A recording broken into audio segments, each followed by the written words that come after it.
I'm not someone who does a lot of fine art. I've never been able to draw or paint. When it comes to crafting something out of nothing, I prefer creative forms where the medium I'm working with does its own thing based on what I do to it, like baking bread or crocheting. So in that way, acrylic pouring might actually be the perfect way for me to start a fine art journey. My friend's mom, Rhonda, who is a great artist, and I'll have some of her information linked below, offered to show me the ropes. So what you're about to watch is my first journey into acrylic pouring. The basic thing is the paint has to be very runny and liquidy. Usually you use the flood, depending on, there's lots of formulas. DAC 900 is one thing. We're gonna try this Master's Touch pouring medium today, half and half. And then the paint, it's the kind of thing that you have to just do it, and then experience will tell you the best consistencies. We'll see how it goes. Awesome. The first step for acrylic pouring is to choose a color palette. And for that, we decided on a unique source of inspiration. Aaron, why is my book on here? Oh, whoops, I accidentally left my copy of Tales of Mundane Magic Volume 2 on there. Let me grab that. Available on Amazon along with Volumes 1 and 3. Oh yeah, we should make something to go with your books. Yeah, wait, what if we actually did that? What if we took the color palette of that book? That's a great idea. Great job, Aaron. We have white, blue, we have yellow. Oh, and then the red and the copper, we think. And is there like a little purple? The windows and the cat. On the back there's purple too. Just a little bit of this. Next, we mix the paints. After shaking up the bottles, we pour a little bit of each paint into a small cup. You don't need too much at all because next we're adding the pouring medium.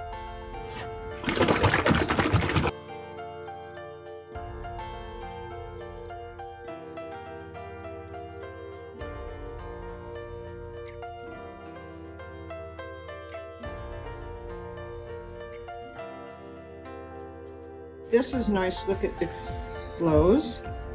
That's not quite there. Look. See how that goes? Yeah, so we need more for this? That needs more. It's not. Which, medium or Floetrol? Probably the Floetrol. Is it, does it need more?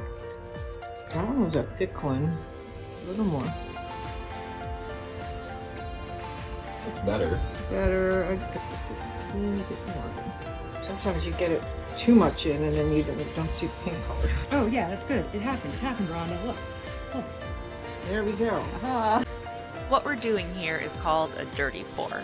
You layer all the paints in one cup like a parfait, mixing and matching into whatever feels good, and pour them out onto the canvas.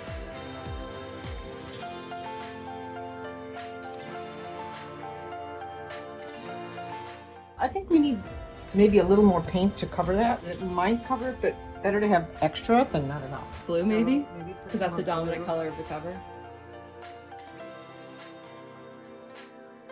Okay, now there's two ways to do this before we do it. Okay, you can spill it all over, and do it that way. That's another way. So it depends on what you Can want we to start do. with the flippy? Yes. Here's the colors.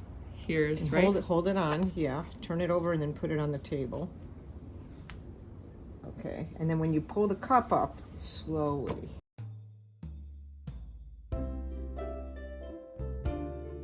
That's cool, okay. That's beautiful. So, Hold on, look at the empty cup.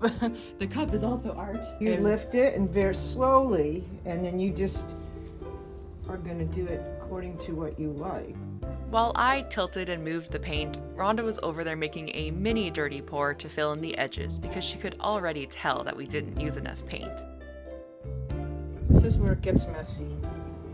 This is why we have newspaper.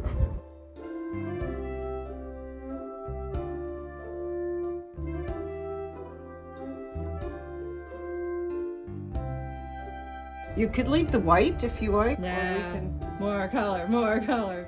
That's so interesting because it felt like we put so much on, and then it's like, nope, tons of white space.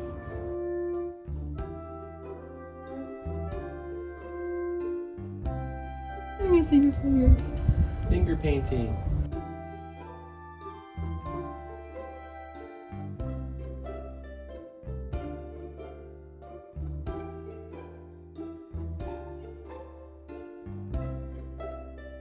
It looks so good.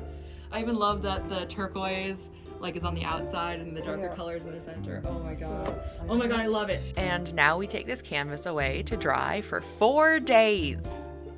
For the rest of the art, we needed to prep some black paint. The plan was to do some swipe painting. The first step is to flood the canvas with a background color. Then you pour a bunch of paint onto that background layer and then use something, in our case, wetted paper towels, to swipe the paint around. And then you want to see how that's kind of Not equal thickness. Yeah, you want to kind of get it all kind of. Some people will put it on rocks, or I've even seen, like I've even taken like thumbtacks and put them in. Oh, nice. Do you want me to grab rocks? The way it works is we're gonna pour the paint on there like in a line and then sweep it across in whatever pattern or direction we want to go. Could it be in the center and radiate outwards? Like kind of like a flower, yeah. Yeah. You have to leave space to drag it. If you put it in the middle, you have to make it small enough that you can still kind of drag it out. Sure. You could do like a squiggly line here and just pull it down, or you could do like something in the middle and pull it both ways. Could we do like a starburst? You could maybe do like a line here and drag them like this. Ooh. So we're going to use these colors again? Or Sure, yeah, totally. what I would do is sort of make a pentagon. Of different colors or same color? Like each line. You like line them up, so you because you want all the colors kind of in all the drags. Got it, okay.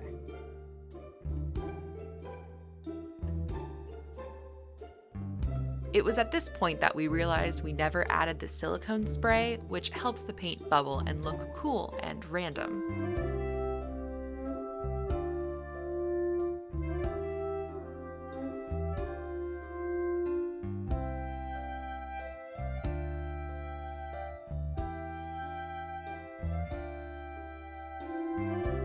Now I'm going to show you one, and then you can.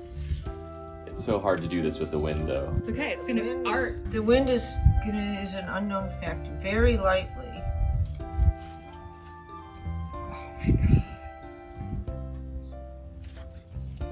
I would take one off of here and spiral out. Can I try? Yeah, Of course. Of course, this is your thing.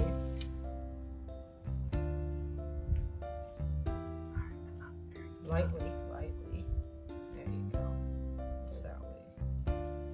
Drag it there. Good? Bad? I like it.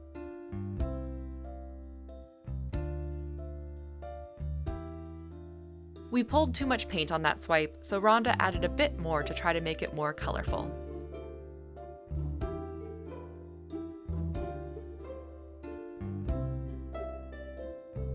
Oh, that was a great That one. was You got like great. all the colors in there. You gotta have a light touch. That does seem to be the key.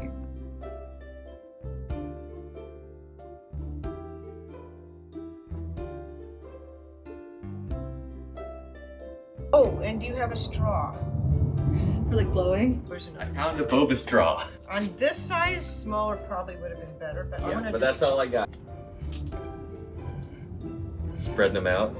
I like that so much. I'm afraid of doing too much. Can you blow like from here that way to like even out this edge here? Possibly. Ooh! Oh, that's so cool. Can you like do it veining. through here now? Pro tip, boba straws. I've used coffee stirrer straws too. One other thing you can try is you can make like a line of it and then use the toothpick to kind of drag it down. Yeah, you can do that too. It looks a little finer than this because Toothpick. right.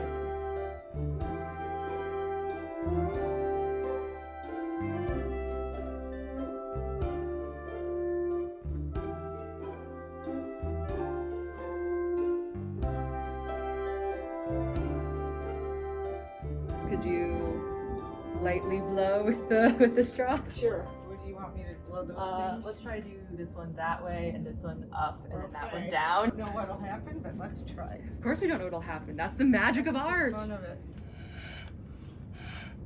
Actually pretty good. Now that you know all the steps, time to watch an expert at work.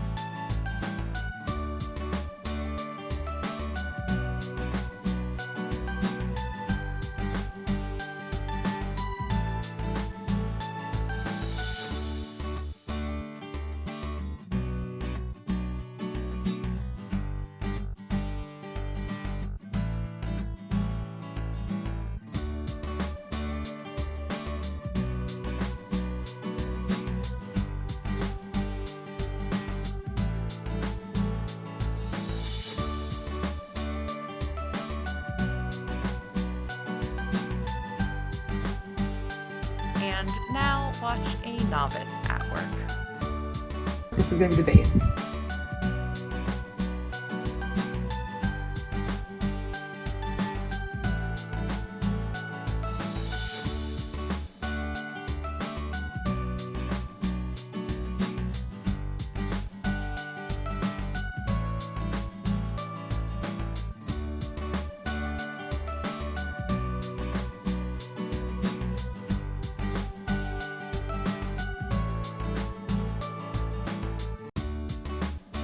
The inspiration for this piece was a jellyfish in the ocean, which required a lot more intentionality with the paint and the swiping.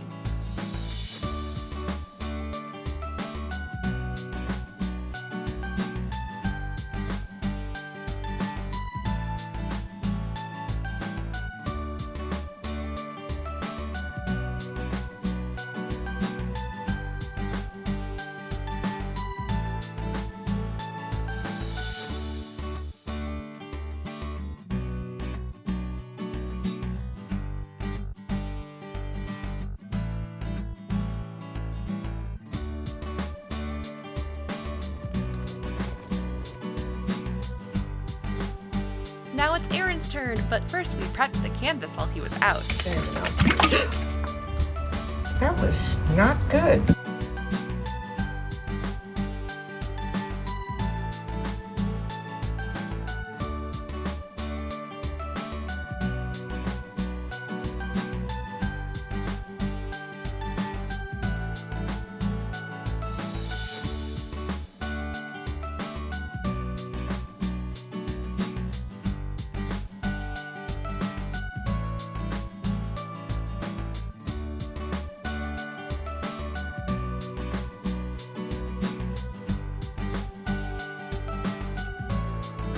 I like the flicks. Yeah, I think that's a good strategy.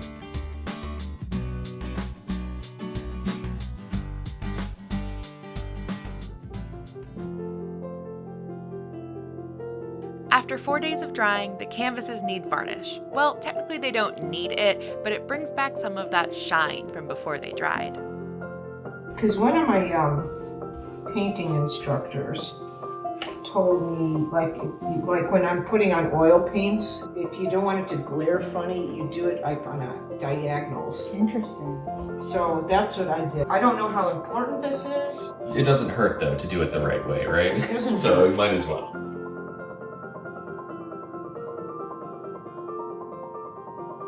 After the first layer of varnish was dry, we layered it on 2 more times in the opposite diagonal directions.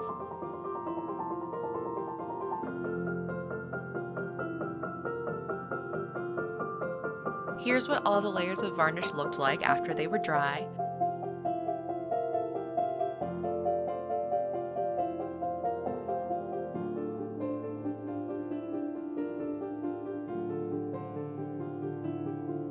And here's what the art looks like hung up on my walls.